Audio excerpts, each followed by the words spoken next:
Dodi menatap layar komputernya dengan wajah super fokus. Jemarinya menari di atas keyboard dengan ritme yang teratur. Ruang kantor tempatnya bekerja di lantai 15 gedung perkantoran di kawasan Sudirman, Jakarta. Sore itu dipenuhi suara deru AC dan percakapan pelan antar rekan kerja.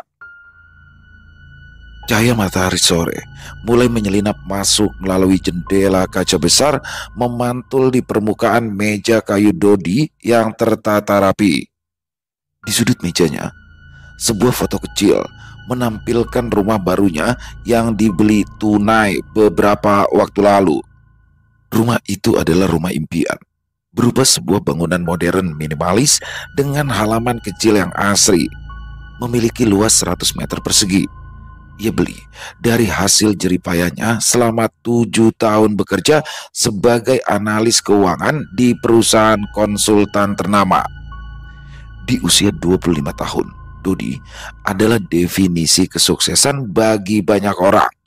Rumah pribadi di pinggiran Jakarta, sebuah motor sport yang gagah sudah diparkir di garasi, dan tabungan emas yang sudah cukup untuk masa depan telah membuatnya tidur nyenyak setiap malam.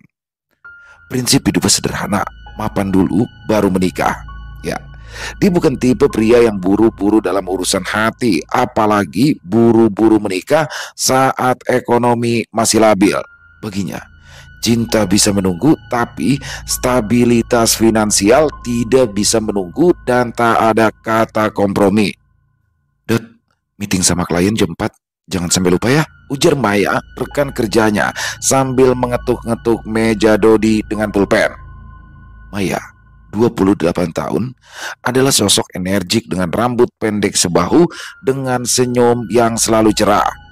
Dia adalah salah satu teman dekat Dodi di kantor. Meski seringkali menggodanya soal status dirinya yang masih betah menjomblo. Tenang Mai, udah aku catat kok. Udah siap untuk ikut rapat, jawab Dodi tanpa mengalihkan pandangan dari layar monitor. Maya mencondongkan tubuhnya, menyandarkan dagu di tangan. Ngomong-ngomong, kapan sih lo mau mulai nyari calon istri? Rumah udah ada, motor udah keren, tabungan emas lo katanya udah kayak berangkas bang. Apalagi yang kurang emangnya? Dodi terkekeh, akhirnya ia memandang Maya. Sabar Mai, aku kan baru 25 tahun. Masih banyak waktu. Lagian nyari istri bukan kayak nyari klien. Harus hati-hati. Istri itu untuk dipakai lama, bukan sementara. Gilanya. Hati-hati apaan? Lu takut ditolak kan? Segitu takutnya lo. Maya menggoda, alisnya terangkat. Bukan gitu Mai. Cuma gimana ya? Ya pokoknya harus pas dulu lah. Orangnya yang benar-benar tulus mencintaiku. Ya bukan cuma lihat apa yang udah aku punya, ujar Dodi, suaranya sedikit merendah. Maya memutar bola matanya. Dodi, lu terlalu mikir banget sih. Cewek mana yang gak bakal kagum dan gak mau sama lu? Secara lu ganteng, kerjaan udah bagus, udah punya rumah sendiri. Lu itu paket lengkap. Dodi hanya mengangkat bahu lalu tersenyum kecil. Kemudian ia kembali fokus ke layar. Di dalam hatinya dia tahu Maya tidak sepenuhnya salah, tapi justru itulah yang membuatnya ragu. Bagaimana dia tahu apakah seorang wanita mencintainya karena dirinya atau karena paket lengkap yang ia tawarkan? Malam harinya sepulang kerja, Dodi tidak langsung pulang ke rumahnya. Ia menyempatkan diri duduk di sudut kafe favoritnya di Kemang, sebuah tempat dengan dekorasi industrial dan lampu-lampu gantung yang hangat. Aroma kopi robusta menguar di udara, bercampur dengan suara alunan musik jazz yang lembut dari speaker. Dodi memesan americano tanpa gula, seperti biasa, sambil menunggu teman-temannya datang. Tak lama kemudian, pintu kafe terbuka dan masuklah Roni, pria berusia 45 tahunan yang masih lajang dan bangga dengan statusnya. Rambutnya mulai memutih, kemeja flanel yang selalu rapi membuatnya tampak seperti bujangan tua yang karismatik. Di belakangnya Idam, seorang duda berusia 38 tahun, mengikuti dengan langkah santai. Idam baru saja bercerai setahun yang lalu dan kisahnya itu sering jadi bahan obrolan di antara teman-teman Dodi. Halo Dot, apa kabar bro? Sabar Roni sambil menarik kursi. Ia memesan espresso doppio tanpa melihat menu, sedangkan Ida memesan teh, katanya untuk menenangkan pikiran. Kabar baik Ron, lu sendiri apa kabar? Masih betah jomblo? Tanya Dodi sambil menyeringai. Roni tertawa keras, menarik perhatian beberapa pengunjung kafe. Betah? Bro, ini itu bukan soal betah atau nggak betah, tapi ini soal kebebasan semata. Lu pikir nikah itu kayak apa? Ha? Cuma bikin lu repot doang. Dompet lu bakalan cepet kering dan hati lu bisa patah kalau di tengah jalan bubar seperti itu. Apa yang dialami sama Idam? Ujarnya. Idam mengangguk, wajahnya sedikit muram. Bener Dot, dengerin kata Roni tuh. Suhu para jombloan sedunia. Gua aja udah ngerasain sendiri. Nikah itu kayak berjudi. Lu gak pernah tahu kartu apa yang bakal lu dapat, ucapnya. Dodi mengerutkan kening, tampak sedikit bingung dengan nada serius dari kedua teman minumnya ini. Maksud lu apa ya? Kan gak semua pernikahan gagal kayak, ya lu tahu dong, bela Dodi. Idam mendesap panjang sambil menyeruput tehnya. Kayak gue, hah? Udah, lo gak usah sungkan jadiin gue kayak contoh yang gagal. Denger ya Dot, lu tuh masih muda, masih polos, belum banyak makan asam garam dunia. Nah, lu dengerin cerita gue. Gue nikah sama mantan istri gue karena gue pikir dia tulus. Tapi apa coba, begitu harta gue mulai pindah tangan, rumah, tabungan, mobil, terus dia minta cerai. Nah, sekarang gue mulai dari nol lagi. 0.0. Gila kan? Katanya dengan mata membulat besar. Dodi terdiam. Ia tahu sekilas tentang cerita Idam, tapi mendengarnya langsung dari mulut pria itu membuat bulu kuduknya berdiri. Ia tidak menyangka itu lebih tragis dari yang ia pernah dengar dari mulut ke mulut. Roni menyambung, suaranya penuh keyakinan. Makanya Dot, lu harus lebih hati-hati. Lu kan udah mapan bro. Rumah ya 100 meter persegi, motor sport, tabungan emas lu udah banyak. Nah, enak bener dong calon bini lu nanti. Begitu nikah sama lu, dia langsung tajir. Lu gak takut? Gak takut kalau dia cuma seneng sama harta lu doang? Banyak banget kisah kayak gitu. Setelah harta lu diambil, lu ditendang keluar rumah. Jadi gelandangan, mulai dari nol lagi. Kayak Idam tuh, ucapnya dengan wajah bergidik ngeri. Kata-kata Roni seperti petir. Dodi merasakan jantungnya berdebar cemas. Dia mencoba tertawa, tapi tawanya kering. Lebay banget sih lu Ron. Masa iya separah itu? Jangan gede-gedein tuturnya. Lebay? Lebay dari mana? Lu tanya Idam aja deh kalau masih kurang yakin. Atau coba lu cari sendiri di internet. Berapa banyak cerita pria mapan yang dibodohin sama istri yang cuma ngincer harta. Lu harus pasang alarm curiga sama semua cewek yang nyoba deketin lu. Lu cek deh tuh latar belakangnya, lu cek motivasinya. Jangan sampai lu nikah cuma buat nyesel seumur hidup, ujar Roni, matanya menyipit penuh penekanan. Ida mengangguk, ia menambahkan, gue juga dulu kayak lu Dot, polos banget. Gue pikir semua cewek itu tulus, tapi reality itu ternyata sangat kejam. Lu harus pinter, jangan sampai lu kasih celah karena dia menunggu saat lu lengah, pesannya. Dodi menyeruput americanonya, tapi rasanya tiba-tiba menjadi hambar. Pikirannya dipenuhi kata-kata Roni dan Idam yang menjalar seperti racun, yang membanjiri hati dan perasaannya. Dia membayangkan dirinya berdiri di depan rumahnya sendiri, namun ia tak bisa masuk karena terkunci dari luar. Sementara seorang wanita yang dulu ia cintai tertawa penuh kemenangan dari dalam rumah. Gambaran itu membuat bulu kuduknya bergidik ngeri. 2 bulan kemudian di sebuah gym, Doni tampak mengangkat barbel seberat 80 kg dengan wajah berkonsentrasi penuh. Keringat deras menetes dari dahinya dan pori-porinya yang lain. Gym di Bilangan Kuningan adalah salah satu tempat pelariannya selain ke kafe. Di setiap malam setelah pulang kerja, musik elektronik menggema bercampur dengan suara besi yang berdentang dan nafas para pengunjung yang terengah. Di sampingnya, Fikri, teman gymnya yang masih berusia 23 tahun, tampak sedang melakukan deadlift. Bro, lu tambah rajin nge-gym sih. Lu mau ikut kompetisi binaraga ya? Tanya Fikri sambil menyeka keringat dengan handuk kecil. Doni tersenyum tipis. Enggak juga sih bro, cuma lagi butuh ngeluarin endorfin aja supaya stabil. Lagi banyak pikiran, kilanya. Fikri tertawa. Pikiran apaan sih? Masalah cewek ya? Lu tuh udah ganteng, rumah ada, duit ada, tinggal pilih doang kok bro. Banyak yang mau, ujarnya lagi. Dodi menggeleng, ia meletakkan barbel dengan hati-hati. Itu dia justru masalahnya Fik.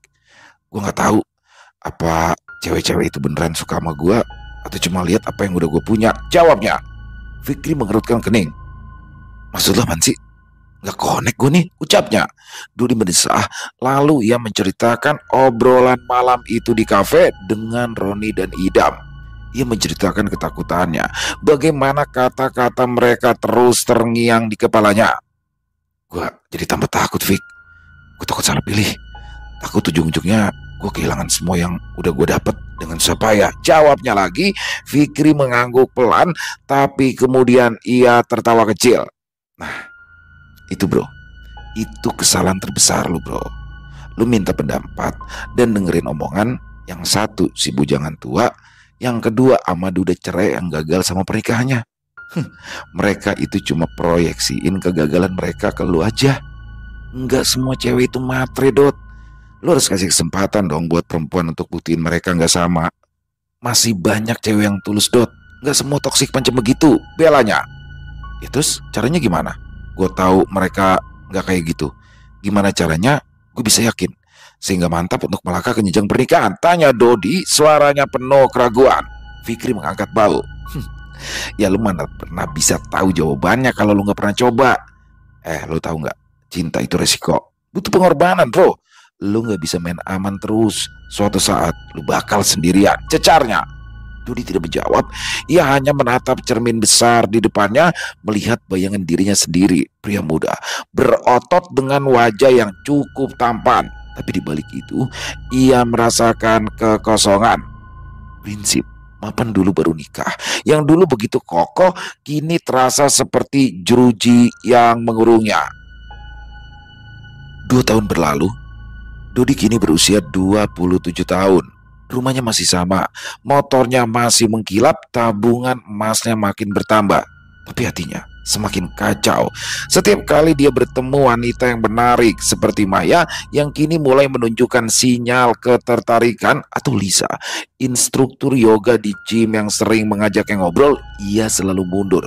Bayang-bayang kata-kata Roni dan Idam seperti hantu yang mengintai setiap dia ingin mengambil keputusan. Di kantor gosip pun mulai beredar. Beberapa rekan-rekan kerja mulai berbisik mengira Dodi mungkin punya kelainan. Dodi gak pernah pacaran ya? Apa jangan-jangan dia suka sama cowok ya? Bisik seorang karyawan baru di ruang pantry.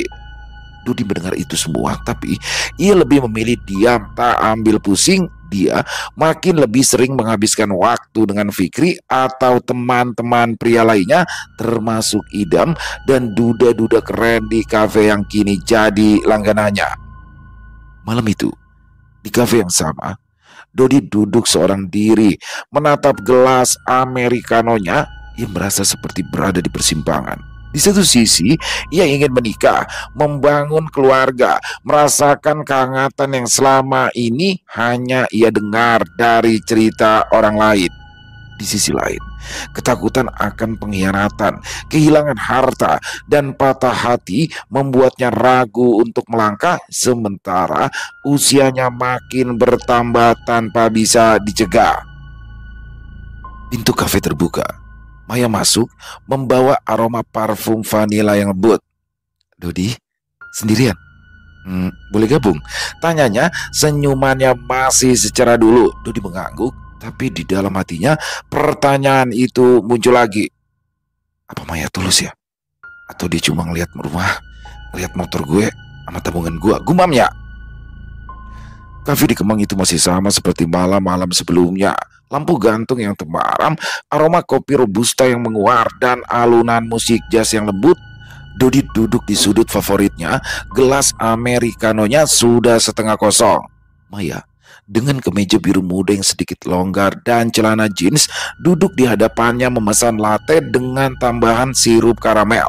Malam ini, entah kenapa, suasana terasa lebih hangat, lebih akrab mungkin karena Maya tampak lebih santai dari biasanya, atau mungkin karena Dodi, meski masih dihantui kata-kata Roni dan Idam, merasa nyaman bersamanya. Aku tuh sebenarnya suka banget tahu ngobrol sama lu, Dot, ujar Maya sambil mengaduk-ngaduk kopinya, matanya menatap ke dalam gelas. Lu tuh orangnya gimana ya? Realistis, kadang lucu juga. Ya pokoknya enak sih diajak ngobrol. Tapi sayang, lu kayaknya gak butuh pendamping hidup. Dodi tersenyum kecil, tapi ada sesuatu di nada Maya yang membuatnya tersentak. Maksud lu apa ya, Mai? Kok lu bilang gue gak butuh pendamping hidup? Gue normal, Mai. Gue masih butuh cewek untuk bagi cerita, bela Dodi sekaligus menepis rumor kalau ia penyuka sesama jenis. Maya menatapnya, alisnya sedikit terangkat. Ya, lu kan udah punya segalanya. Punya rumah, motor, tabungan. Lu kayak pria yang gak butuh cewek buat ngejar apa-apa lagi. Kayak lu udah lengkap sendiri. Perempuan bagi lu tuh cuma dianggap toksik yang bakal ngancurin hidup lu, cecar Maya. Dodi merasa ada panah tak kasat mata yang menancap di dadanya. Dia tahu Maya sedang menyindir dan sindiran itu mengarah padanya. Tapi ia berusaha tetap tenang, menjaga ekspresinya agar tidak memperlihatkan kegalauan yang mulai menggerogoti. Ngomong apa sih lu, Mai? Ya gue cuma hati-hati aja sih, gak masalah langkah. Gue juga gak mau gagal kayak teman-teman yang keluarganya berakhir berantakan. Maya memutar bola matanya. Ya hati-hati perlu dong, Dot. Tapi kalau kebanyakan hati-hati, lu bisa kehilangan sesuatu yang beneran bagus. Ya kalau gue sih, kalau lihat pria yang gak jelas arahnya, udahlah. Aku lebih baik buka hati buat orang lain aja, ucap Maya. Dodi merasa terkena jantungan kecil di dadanya. Apakah Maya sedang memberikan sinyal bahwa Maya menyukainya, atau ini cuma godaan biasa seperti yang sering Maya lakukan? Yang jelas, kata-kata buka hati buat orang lain terngiang di kepalanya, membuatnya makin gelisah. Lo serius, Mai? Maksud lu lagi deket sama orang lain? Selamat ya, Mai. Gue dukung lu, tanya Dodi. Suaranya berusaha terdengar santai, tapi ada nada penasaran yang tak bisa disembunyikan. Maya terkekeh. Ia menyeruput latenya. Belum sih. Tapi ya siapa tahu. Aku gak mau nunggu orang yang gak yakin sama aku. Hidup ini pendek, Dot. Kalau lu suka sama seseorang, ya lo harus berani dong ambil resiko, ucapnya lagi. Dodi terdiam. Ia ingin berkata sesuatu, ingin bilang bahwa ia sebenarnya mulai merasakan sesuatu untuk Maya. Tapi bayang-bayang kata Roni kembali menghantui. Lo harus curiga sama tiap cewek yang deketin lo. Dia membayangkan Maya dengan senyum manisnya ternyata hanya tertarik pada rumahnya, motornya, dan tabungannya. Pikiran itu membuatnya menarik nafas dalam-dalam dan mau mengalihkan topik. Ngomong-ngomong, klien baru kita itu demanding banget ya. Gua kayaknya harus ngerjain laporan tambahan besok deh, ujar Dodi berusaha mengembalikan suasana ke topik yang lebih aman. Maya mengangguk, tapi matanya masih menatap Dodi dengan ekspresi yang sulit dibaca. Ya, kerjaan emang gak ada habisnya. Tapi Dot, pikir-pikir ya soal tadi. Jangan sampai lo nyesel gara-gara kebanyakan mikir, sindirnya lagi. Malam itu, mereka berbincang hingga kafe hampir tutup. Maya bercerita tentang keluarganya, tentang mimpinya, ingin punya usaha kecil suatu hari nanti, dan Dodi mendengarkan dengan penuh perhatian. Tapi di dalam hatinya, dia terpecah antara keinginan untuk membuka hati dan ketakutan akan pengkhianatan. Dodi tiba di rumahnya di pinggiran Jakarta sekitar pukul 11 malam. Rumah minimalis itu dengan dinding putih dan jendela besar terasa sepi seperti biasa. Dia melepaskan sepatunya di teras, membuka pintu, dan langsung menuju kamar tidurnya di lantai 2. Ranjang king size-nya yang ia beli dengan bangga karena setara dengan ranjang mewah di hotel berbintang tampak menggoda. Apalagi ia begitu mengantuk setelah seharian bekerja dan mengobrol dengan Maya. Tanpa berganti baju, ia merebahkan diri berharap segera tenggelam di dalam mimpi. Tapi malam itu Tidak seperti malam-malam biasanya, baru beberapa menit, matanya ingin terpejam dan ruhnya ingin beralih ke alam mimpi. Dodi merasakan sesuatu yang aneh. Udara di kamarnya tiba-tiba terasa dingin, meski AC tidak menyala. Dia ingin membuka mata, tapi kelopak matanya terasa berat, seperti ditahan oleh sesuatu yang tak kasat mata. Tiba-tiba saja, sebuah bayangan putih dengan kecepatan yang sulit diikuti mata menerobos masuk ke dalam raganya. Dia merasa beban berat menimpa dadanya, membuatnya sulit bernafas. Ia mencoba menggerakkan tangan, kaki, apa saja, tapi tubuhnya seperti lumpuh total, tak bisa diajak bekerja sama. Dalam kegelapan, ia merasakan sesosok bayangan putih itu menguasai raganya.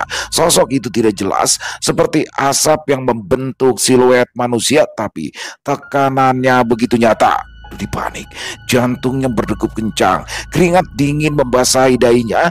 Ia mencoba mengingat doa-doa yang pernah ia pelajari, tapi kata-katanya belepotan karena sudah lama ia tinggalkan. Bismillah, la ilaha illallah, ucapnya dalam hati, tapi suaranya seperti tahan di tenggorokan. Dia berjuang, berusaha menggerakkan jari-jarinya, tapi sosok itu semakin menekan hebat. Rasa takut yang belum pernah ia rasakan sebelumnya menyergapnya. Apa ini? Hantu, jin, atau cuma mimpi? Pikirnya panik, ia mencoba menjerit, tapi tidak ada suara yang keluar. Waktu terasa berjalan lambat, setiap detik terasa penuh ketegangan. Hingga akhirnya, dari kejauhan, ia mendengar suara azan subuh berkumandang. Sosok putih itu seperti meleleh, menghilang seketika, dan Dodi tersentak bangun. Nafasnya tersengal, tubuhnya basah oleh keringat. Ia memandang sekeliling kamarnya yang gelap, jantungnya masih berdegup kencang. Apa itu tadi? Apa itu? Gumamnya, suaranya gemetar. Pagi itu, Dodi berangkat kerja dengan kepala pening dan tubuh lemas. Ia memutuskan untuk tidak menceritakan pengalaman mengerikan itu pada siapapun. Di kantor, ia pun mencuri waktu untuk mencari informasi di internet. Dia mengetik kata ketindihan, sleep paralysis, gangguan jin, dan berbagai topik yang relevan. Berbagai artikel dan forum ia baca. Ia pun mulai menghafal doa-doa perlindungan, terutama ayat kursi. Dia berharap itu cukup untuk melindunginya. Kondisi itu berlangsung selama beberapa bulan berikutnya. Ketindihan itu datang dan pergi, meski tidak setiap malam, tapi cukup sering untuk membuat Dodi takut tidur di kamarnya sendiri. Setiap kali ia merasa lelah dan ingin beristirahat, sosok putih itu kembali menghimpit dadanya dengan berat yang mencekik. Meski ia sudah lebih tertatih sekarang, membaca ayat kursi dengan lancar dalam hati, dan biasanya sosok itu pergi setelah beberapa menit, tapi ketakutan itu tetap ada, menggerogoti ketenangannya. Hingga suatu malam, sesuatu yang lebih mengerikan pun terjadi. Dodi melihat dirinya sedang tertidur lelap ketika ia mendengar suara yang keras, seperti pintu masuk rumahnya didobrak dengan paksa. Ia tersentak, tapi tubuhnya lagi-lagi lumpuh. Dalam penglihatannya yang kabur, ia melihat pintu kamarnya juga didobrak dengan kasar. Lalu satu sosok besar berbulu hitam legam masuk. Makhluk itu tidak seperti sosok sebelumnya. Ia jauh lebih menyeramkan, dengan mata merah menyala dan tubuh yang tampak seperti perpaduan antara manusia dan binatang. Dodi merasa jantungnya hampir berhenti. Makhluk itu melayang mendekat, lalu menghimpit tubuh Dodi dengan bobot yang jauh lebih berat dari sebelumnya. Dodi merasa seperti ditindih batu besar. Ia mencoba membaca ayat kursi lagi, tapi kata-katanya terputus-putus. Allahu la ilaha illa huwal hayyul qayyum. Ia tersengal panik. Makhluk itu seperti mendesis, suaranya dalam dan menggema di telinga Dodi.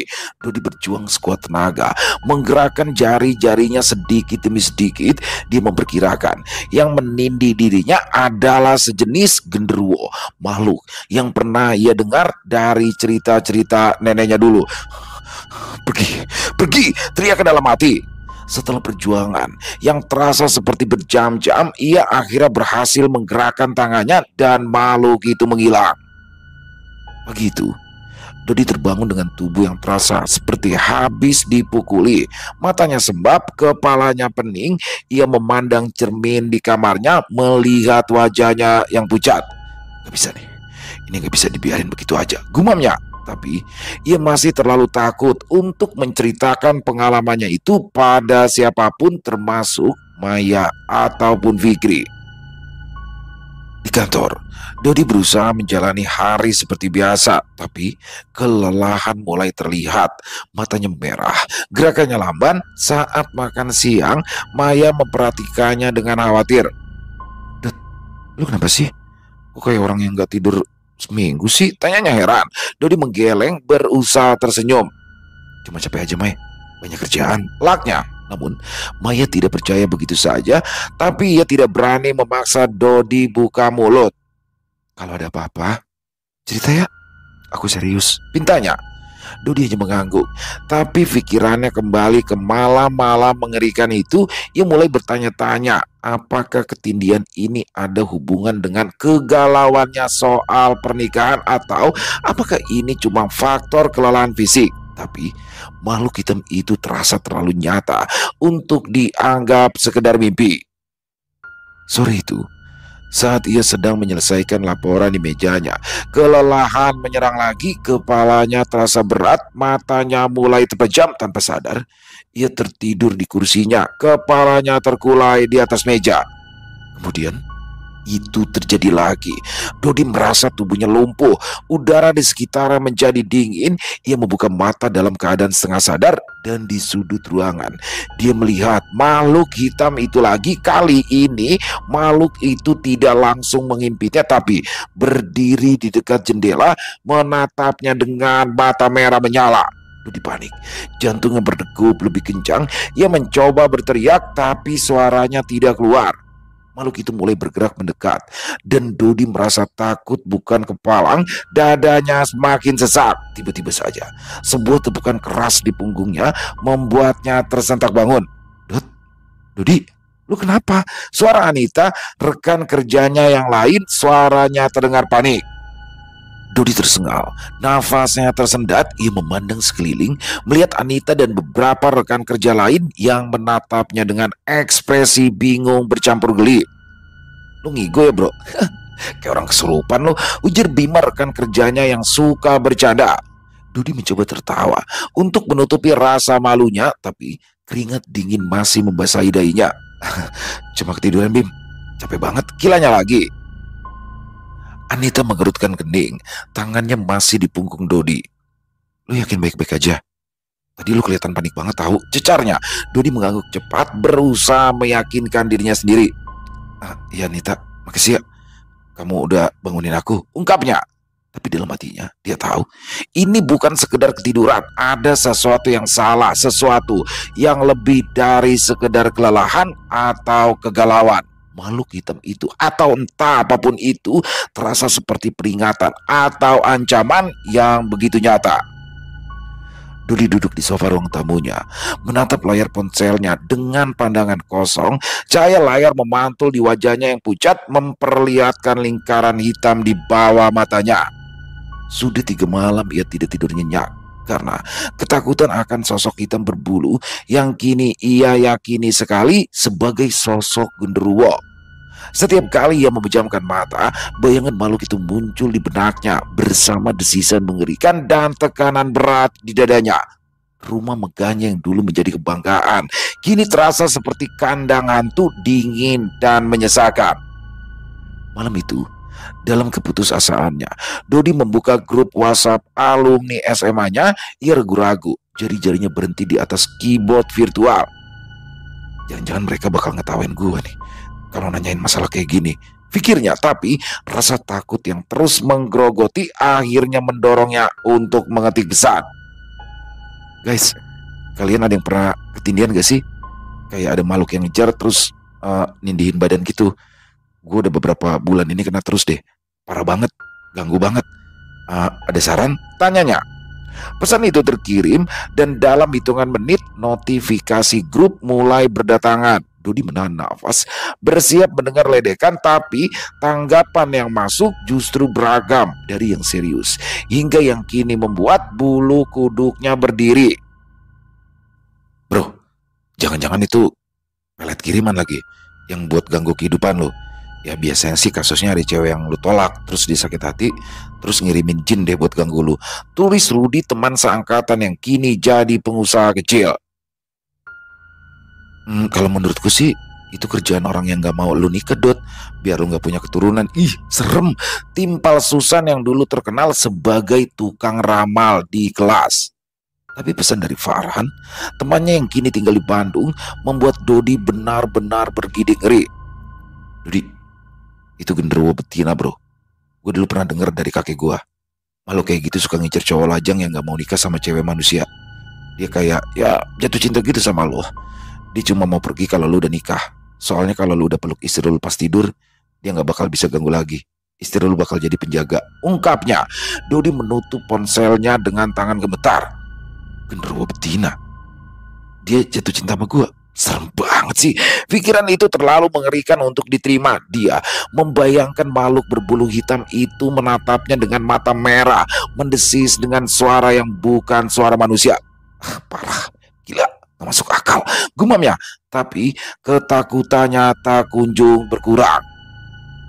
Begitu ia mencari informasi lebih lanjut di internet, artikel-artikel tentang gangguan jin dan saran untuk ruqyah muncul di layar. Salah satu forum menyebutkan seorang ustadz di Jakarta Selatan yang terkenal mampu menangani kasus seperti ini. Dodi mencatat nomornya, bertekad untuk mengakhiri teror ini.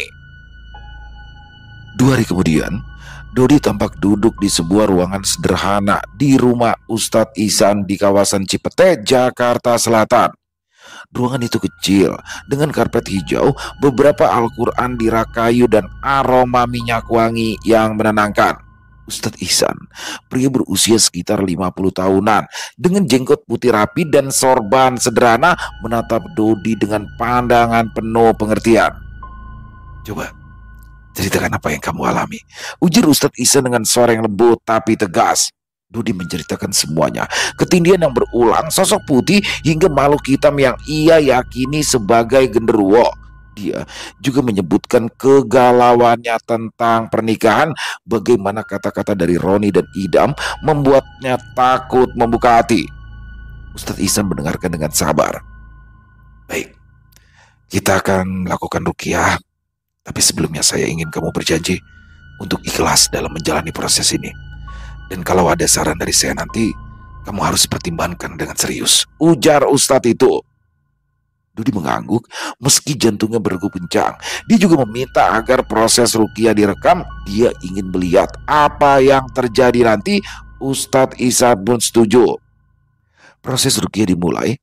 Ustadz Ihsan duduk di depan Dodi, memegang kepalanya dan mulai membaca ayat-ayat suci Al-Quran dengan suara yang mantap. Dodi duduk bersila, mencoba menenangkan diri, tapi semakin lama ia merasa tubuhnya semakin berat. Udara di ruangan seperti berubah menjadi dingin dan tebal. Tiba-tiba kepalanya terasa pening dan matanya mulai berkunang-kunang.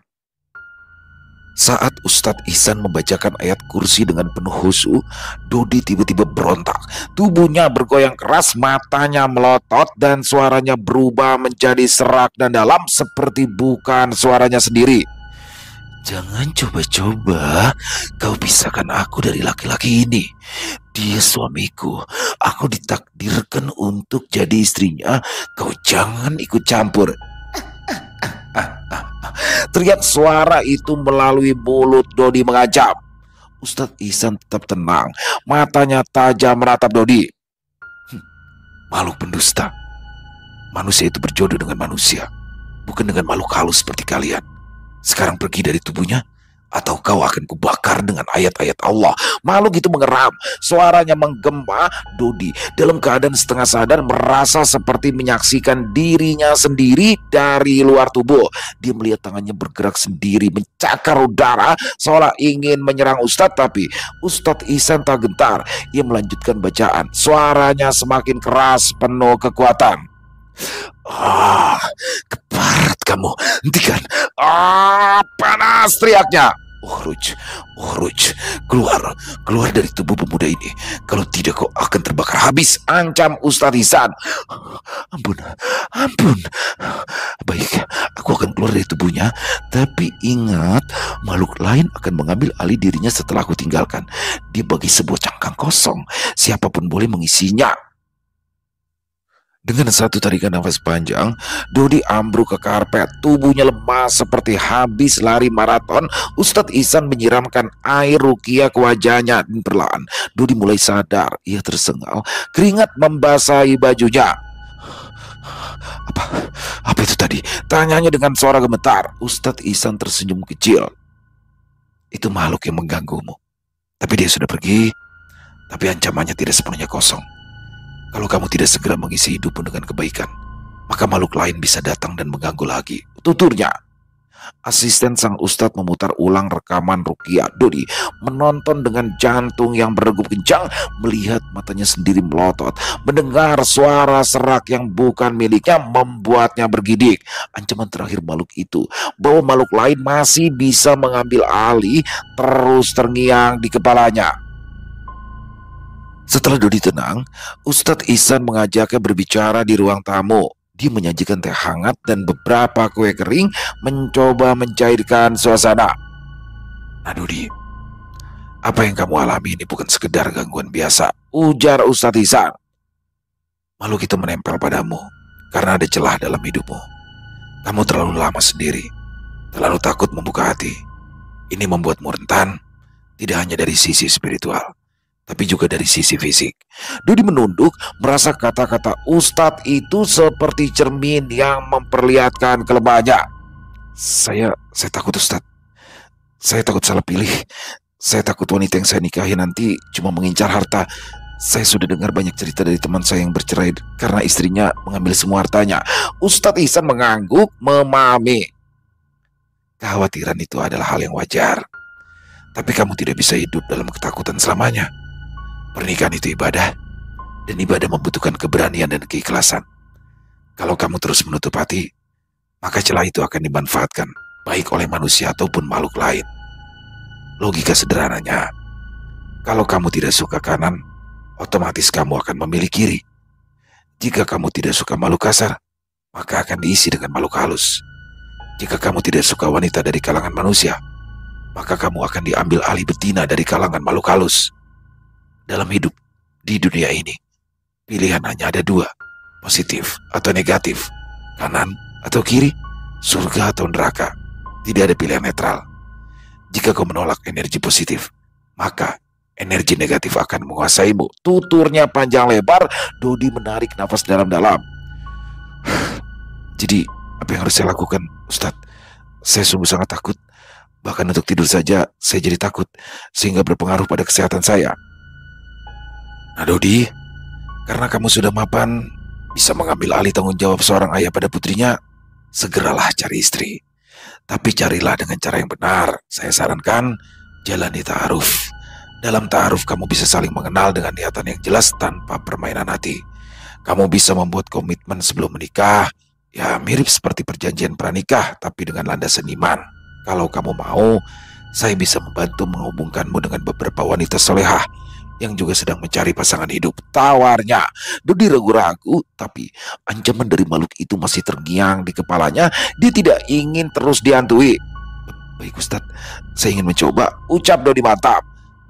Ustadz Ihsan tersenyum, lalu mengambil sebuah map berisikan biodata beberapa wanita. Dia menunjukkan beberapa nama, tapi satu biodata menarik perhatian Dodi. Nama wanita itu adalah Arsyila. Usianya 24 tahun, seorang hafizah yang bekerja sebagai guru mengaji anak-anak. Dalam foto kecil di biodata, Arsyila tampak sederhana dengan jilbab putih dan senyuman yang lembut. Di bagian catatan tertulis bahwa ia mencari suami yang berkomitmen menjadi imam yang baik. Dia ini wanita solehah, tapi syaratnya jelas. Kamu harus berusaha menjadi pria yang soleh juga. Bagaimana? Bisa? Tanya Ustadz Ihsan, matanya menatap tajam. Dodi menelan ludah. Saya akan mencobanya Ustadz. Minggu berikutnya, Dodi mulai mengubah hidupnya. Ia mulai sering ikut pengajian mingguan di masjid dekat rumahnya, belajar lebih dalam tentang agama, dan berusaha menjalankan sholat 5 waktu dengan lebih khusyuk dan lebih sering sholat berjamaah 5 waktu ke masjid. Dia juga mulai menghafal ayat-ayat Al-Quran, berharap itu bisa melindunginya dari gangguan-gangguan yang tak henti meneror. Kini malam-malamnya mulai lebih tenang.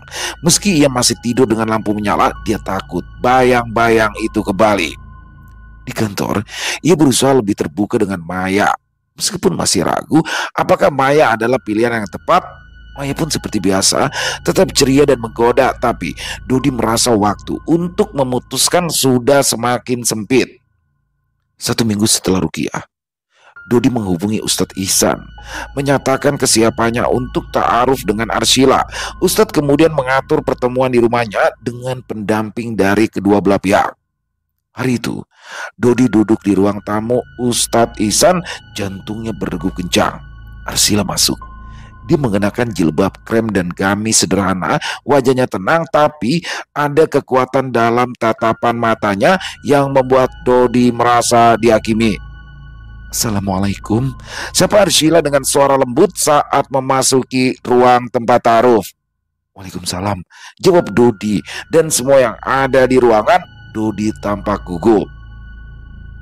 Pertemuan itu berlangsung singkat tapi penuh makna. Arsyila berbicara tentang visinya dalam pernikahan. Dia ingin suami yang bisa menjadi imam buatnya, yang memimpin keluarga dengan iman dan tanggung jawab.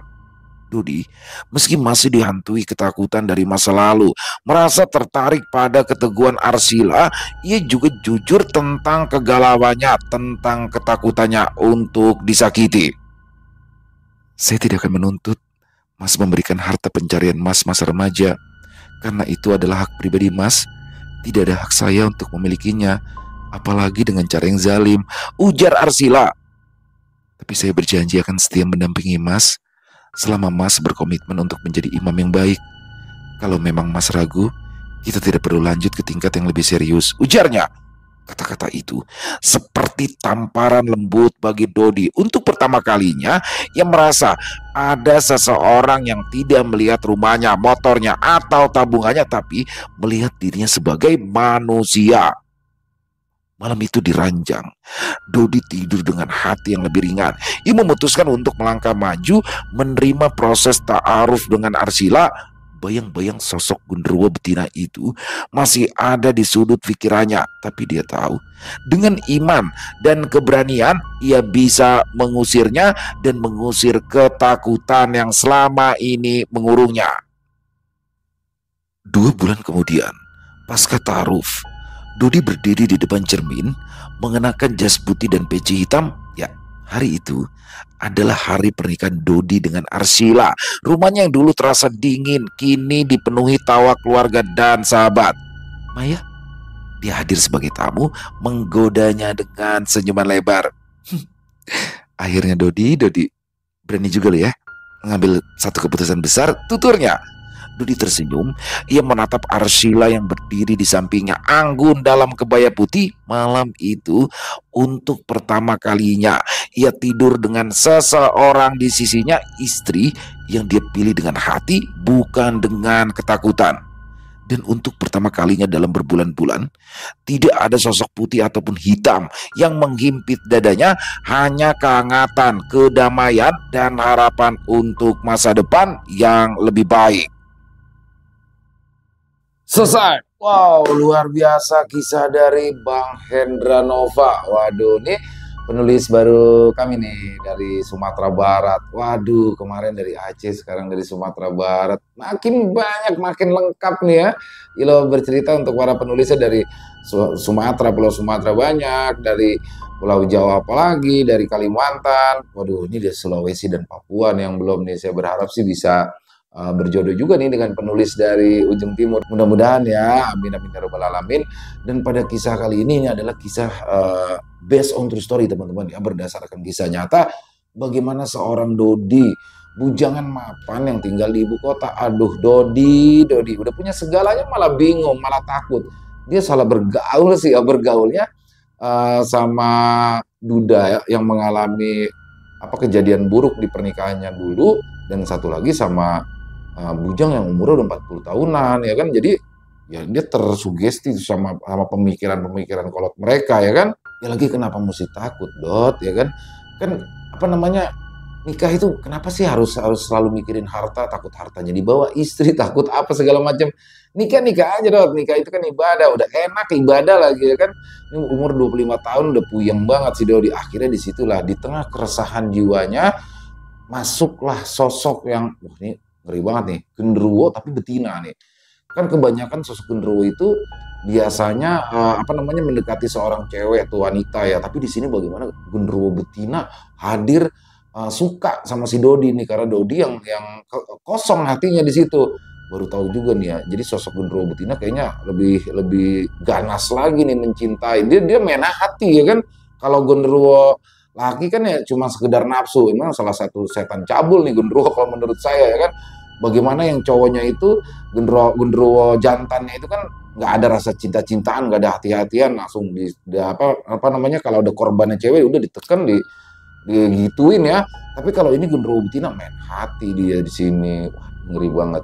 Dan alhamdulillah di sini bagaimana Dodi bisa bertemu dengan salah seorang ustadz yang tinggal di daerah Cipete, Jakarta Selatan. Waduh, Cipete deket tuh sama rumah saya, Bang Hendra ya. Dan pada akhirnya pun Hendra bisa bertemu dengan jodohnya yang baik. Tapi bukan nama Maya ya, padahal Maya baik juga lah. Tapi ya, namanya jodoh kita nggak ada yang tahu.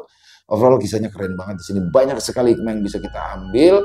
Horornya dapet. Ini mungkin kisah ringan, tapi kalau menurut saya dapet banget, gigit banget nih. Terima kasih Bang Hendra Nova, ditunggu lagi untuk karya-karya selanjutnya, dan semoga kisah barusan bisa menghibur teman-teman semua para pecinta penikmat horor misteri, lebih khusus lagi kepada para subscriber dari channel Ilo Bercerita. Buat yang punya komentar lain, yang punya pendapat lain, bisa menuliskan di dalam kolom komentar, ataupun yang sekedar saling menyapa, insya Allah kami akan menjawab satu persatu. Buat teman-teman yang suka dengan videonya, bisa diklik tombol like-nya ataupun jempolnya, boleh juga dibantu di share link videonya ini ke teman-teman yang lain, agar juga ikut merasa terhibur. Dan buat teman-teman yang belum subscribe, yuk bisa diklik tombol subscribe. Jangan lupa lonceng notifikasinya dinyalakan, agar teman-teman selalu mendapatkan notifikasi dari konten-konten yang akan kami upload selanjutnya. Untuk channel Ilo Bercerita, kami upload setiap hari teman-teman ya, setiap malam jam 9 malam waktu Indonesia bagian Barat. Dan di akhir kata, saya Ilo mengucapkan permohonan maaf apabila mungkin dalam pembawaan kisahnya barusan ada kata-kata saya yang salah, ataupun ada kata-kata saya mungkin yang kurang berkenan. Saya mohon dibukakan pintu maaf yang seluas-luasnya. Sampai berjumpa lagi di konten-konten kami selanjutnya, yang pasti tidak kalah serunya, yang pasti tidak kalah horornya. Masih bersama saya Ilo di channel Ilo Bercerita. Salam sehat, sukses selalu untuk kita semua. Wassalamualaikum warahmatullahi wabarakatuh.